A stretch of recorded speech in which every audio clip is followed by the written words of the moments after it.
आपण आज पण रोजच्या प्रमाणे महाराजांचं दर्शन घेऊन टाकलं. मारायचं काम चालू होतं. लाईट तर गेली आता 9:30ला.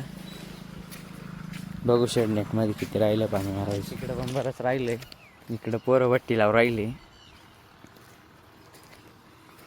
कोबीची गाडी भरायचं काम चालू आहे आता. बघा टॉप क्वालिटीचं बघा. तर आता आपण कोबी सेंटचं बी टाकायला सुरू केलंय, हे बघू शकता. तर लवकर बुकिंग करून टाका कोबी सेंटची बी. कोबीचं बी टाकायचं झालं होतं, आता टमाट्याचं बी टाकायचं. इकडे सुरज शेट साफ करून राहिले. टमाटा आर्यमान टाकायचं. तिला पण कोकोबीट सारवायला लावलं होतं. इकडं बी टाकायचं काम चालू आहे. सुरू उपटीत होते, दादा चहा देऊ राहिला त्यांना. तर उठायचं झालंय आता. आपल्याकडे ना एक लावण्यासाठी प्लॉट तयार आहे शाहूचा. काडी बघून घ्या. जर कोणाला लावायचे असतील तर लवकरात लवकर संपर्क करा. एकदम टॉप क्वालिटीचं रोप आहे.